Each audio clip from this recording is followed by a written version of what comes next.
Now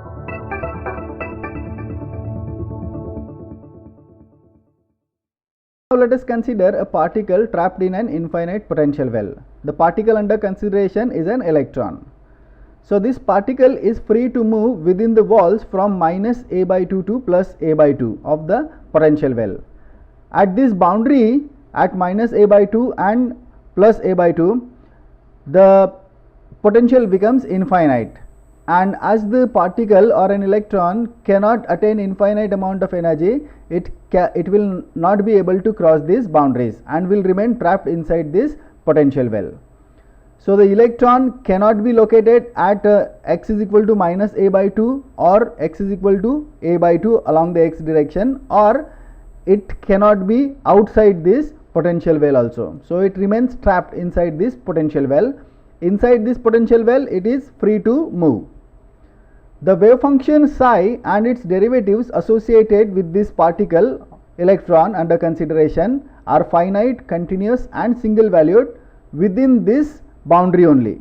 So for minus a by 2 less than x less than a by 2, the wave function psi and its derivatives are finite, continuous and single valued.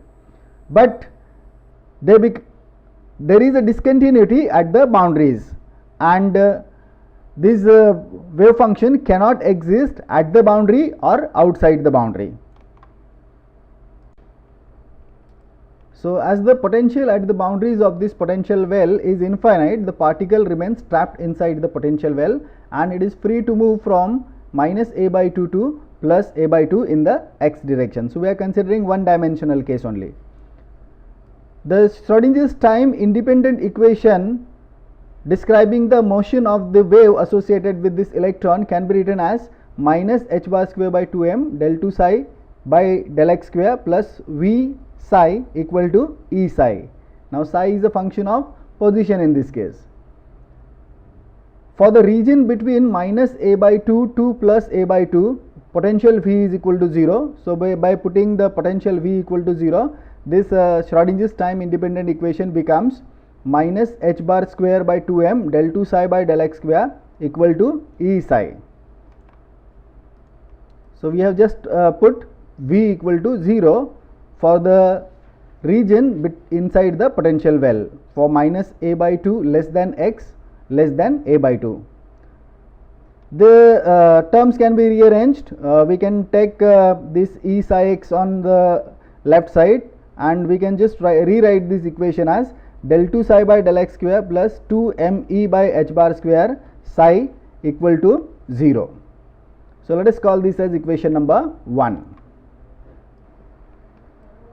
This equation number 1 written for describing the wave motion associated with this electron, Schrodinger's time independent equation, which we wrote as del 2 psi by del x square plus 2 m E by h bar square psi equal to 0. This is a second order differential equation whose real solution can be written as psi of x equal to a sin kx plus b cos kx for minus a by 2 less than x less than a by 2. So only in this region this wave function will be non-zero, and as the particle cannot exist at the boundary or outside the boundary, the wave function will turn out to be 0 at those places. So for mod x greater than or equal to a by 2, the wave function is 0. So we will just apply the boundary condition here.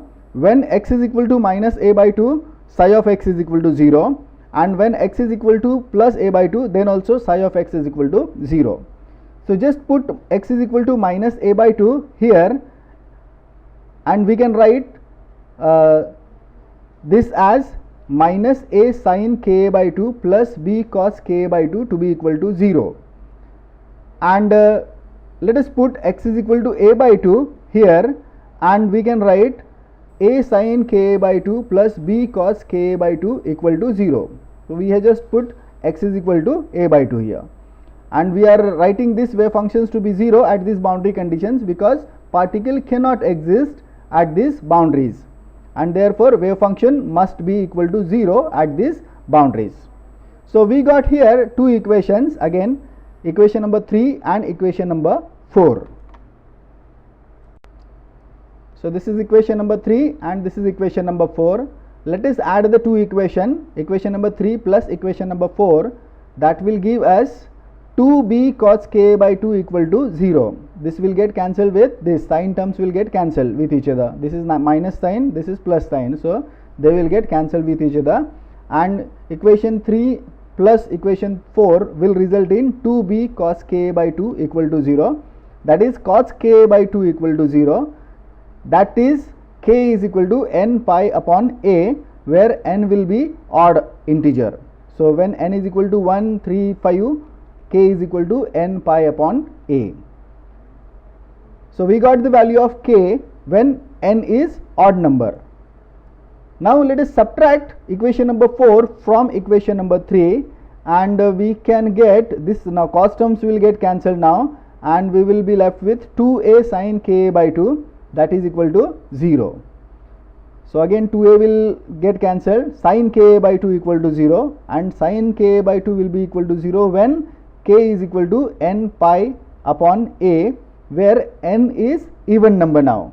So when n is equal to 2, 4, 6, then k will be equal to n pi by a in order to satisfy this sin k by 2 equal to 0.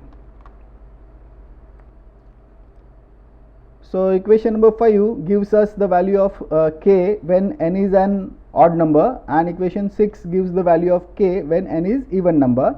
We can write it as n is equal to n pi upon a when n is equal to 1, 2, 3, 4 and so on. So once we get the value of k, we can write the relation for momentum. Momentum is equal to h bar k, which we have already found in the earlier session. So just put the value of k as n pi upon a.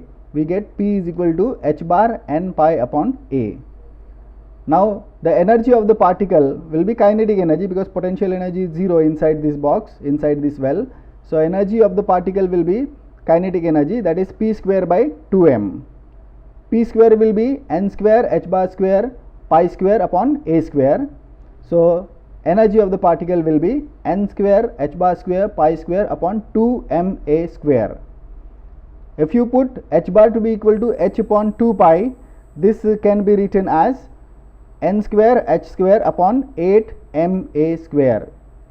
So this shows the energy of the particle is quantized, because this n is equal to 1, 2, 3, 4. For n equal to 1, we will get energy E equal to E1. For n equal to 2, energy E equal to E2, and so on. So thus we have shown that energy of the particle, electron in this case, trapped in an infinite potential well is quantized. So this is proved here.